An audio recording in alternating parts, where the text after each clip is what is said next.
และสวัสดีพี่น้องกองไปทุกคนในบรรยากาศยามเช้ามื้อนี้ก็มาอยู่ที่บุญแก้งกอกทุกคนเป็นบุญพระเวทมื้อนี้กับคนบรรดาแขกบรรดาคนโอ้มาหน้าลายตาบรรดาขบวนกองอีตุ้มมื้อนี้ก็จะพาทุกคนมาเบิ่งมาชมเพิ่นกำลังกาเกี่ยมพรทุกคนม่วนหลายมื้อนี้มาเบิ่งมาชมนำกันของประเพณีอันเก่าแก่โบราณพี่น้องเพิ่นก็ยังบ่ได้ปะสืบทอดกันมาก็จะพาพี่พาน้องมาเบิ่งกันเลยทุกคนบัดนี้ก็จะพาพี่พาน้องมาเบิ่งกันต่อทุกคนตอนนี้กำลังกาเกี่ยมขบวนพรทุกคนโอ้ใกล้สิพรแล้ววะนี่ฮะมาจากโรงเรียนได้นี่ฮะโอ้พรตอนเช้านี่บ่จักโมงนี่โอ้มีแต่ผู้งามๆเนาะเป็นกำลังใจให้เป็นกำลังใจให้มื้อนี้สู้ๆมาเบิ่งน้ำกันทุกคนตอนนี้กำลังรวมตัวกันสิไปพรขบวนพรของชาวนักเรียนมส.แก้งกอกโรงเรียนมส.แก้งกอกบ่นี่ฮะแก้งกอกไหนโอ้มีจักขบวนมื้อนี้ฮะมีจักขบวนพรแก้งกอกเฮานี่ฮะหลายอยู่บ่โอ้มีแต่ผู้งามๆเนาะมื้อนี้ฮะสู้โอ้เป็นตะมวนหลายทุกคนมาเบิ่งบรรยากาศมื้อนี้ก็มวนหลายทุกคนมาเบิ่งกำลังกาเกี่ยมนี่ทางอาจารย์เพิ่นนี่สบายดีโอ้เกี่ยมไปพรบ่นี่ฮะบ่โอ้โรงเรียนมส.แก้งกอกเฮาบ่นี่บ่ม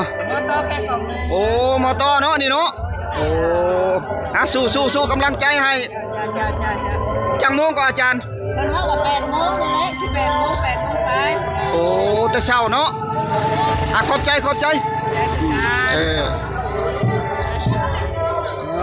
ต้องมาเบิ่งน้องๆนักเรียนตอนนี้ก็กำลังกาเกี่ยมพี่น้องใกล้สิพรเลยนี่แต่ผู้งามๆนี่ป้ายโรงเรียนเพิ่นครับกำลังมานี่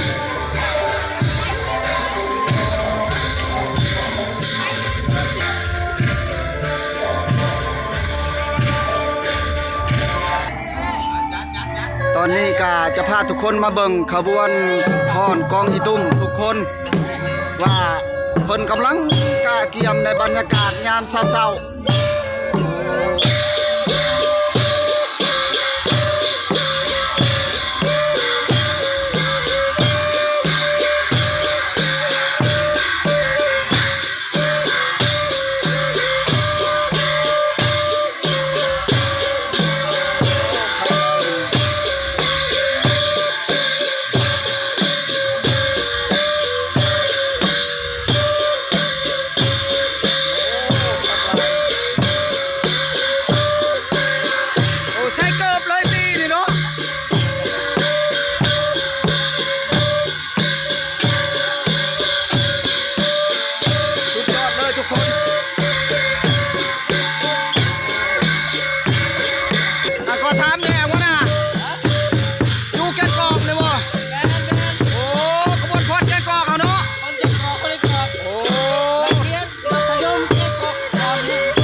จากนี้คือเป็นร่างคือการบุญเขาทุกคนทำดีในร่างคือการท่านโกผีส่วนซุ่มโอ้มาเบิ่งทุกคนนี่สัก ผู้สาวอ๋อ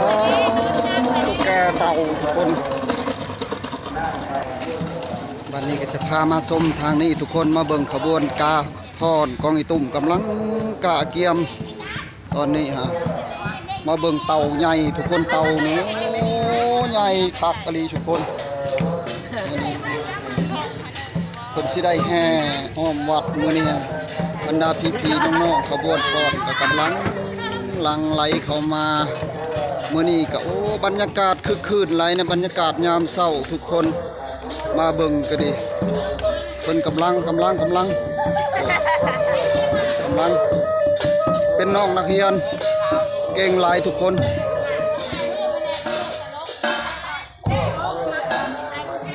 แบบนี้ละฮีตคองประเพณีบ้านเฮาทุกคนกินศีลกินทานก็มีกองอีตุ่มตอนนี้ก็ได้กะตะเกียมพาทุกคนไปเบิ่งไปชมกันต่อทุกคน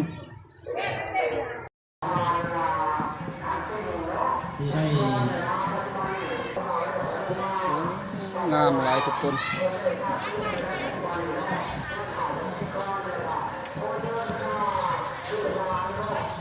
นี่คือซีเมนต์ตาพามทุกคนงามหลาย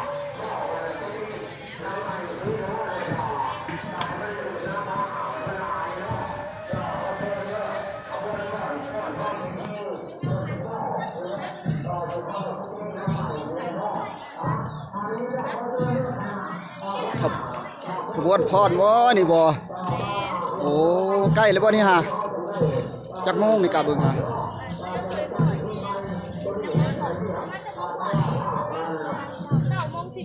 โอ้นักเรียนบ่เป็นนักเรียนบ่โอ้โรงเรียนใดล่ะโอ้โรงเรียนม.ปลายแก้งกอกทุกคนจะมาพรมื้อนี้ฮะมีแต่ผู้งามๆเลยมื้อนี้ฮะบรรยากาศกำมวลหลายมื้อนี้กำลังคึกคืนกำลังกาเกียมทุกคนตอนนี้ฮะเป็นบุญพระเวทบ่โอ้มีบังไฟเนาะ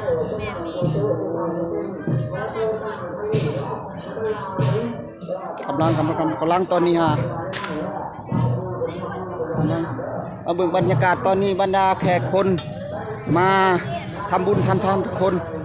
โอ้มากหน้าหลายตาตอนนี้กับเพิ่นกำลังกาเกียมสิแห่กำลังทุกคน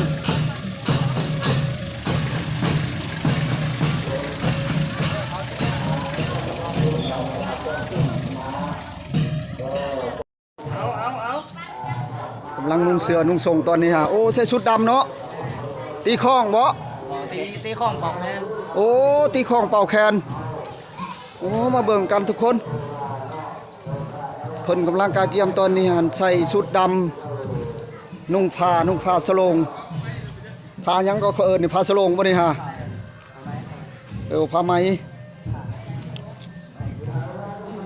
ชุดแบบบูฮานทุกคนแบบบูฮานแต่ก่อนตะกี้ผู้ถือว่าฮิตของประเพณีอันเก่าแก่เฮากับบ่ได้ปะบ่ได้ละทุกคน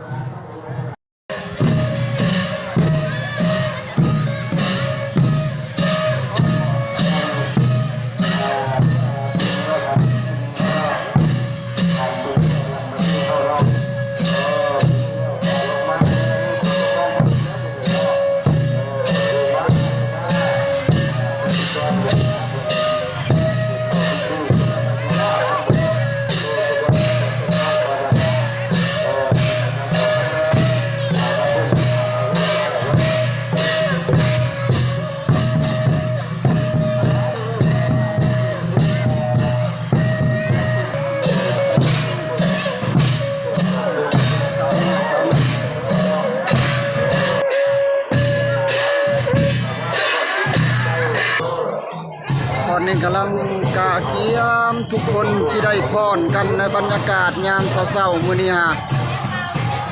กำลัง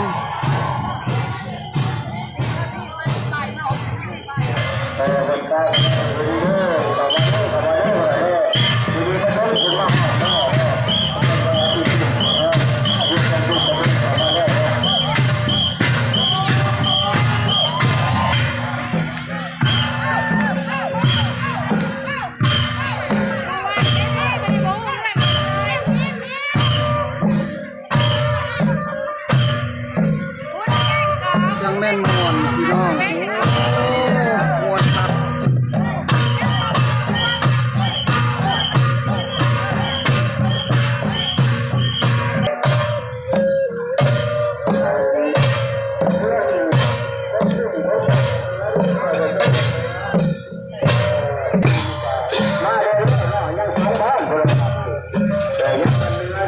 มีกระโซ่พี่น้องมีกระโซ่โ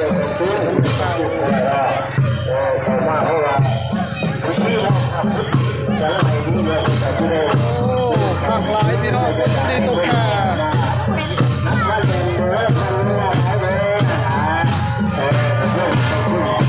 สุดยอดเลยพี่น้อง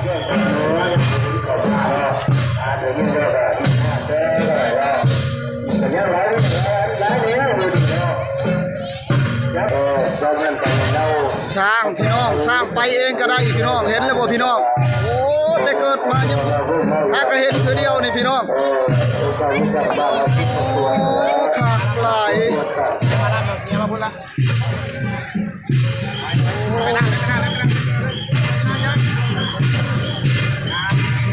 โอ้ตัวจริงพี่น้องสร้างตัวจริงได้นี่ได้บ่แม่นสร้างแบบหุ่นแบบหยังเด้อเพิ่นนุ่งทรงนุ่งเสื้อให้สร้างแท้ทุกคนโอ้อยากเห็นแบบเพิ่นบ่ได้นุ่งเสื้อเนาะทุกคนจักสิเป็นแบบใดโอ้แปลกชุดๆเลยทุกคนก็มีเจ้าของเลยทุกคนเพิ่นหักซ้ายกันโอ้สร้างตัวจริงทุกคนแต่ว่าเพิ่นนุ่งเสื้อให้ส่วนว่าอยู่ในรถนี่เป็นตัวปลอมทุกคนนี่ตัวปลอมนี่ตัวนี้เป็นของแท้ทุกคนอ๋อของแท้นี่โอ้นี่สร้างตัวจริงทุกคนโอ้อยากเห็นแบบตัวจริงเลยทุกคนนั่นคือสิขาด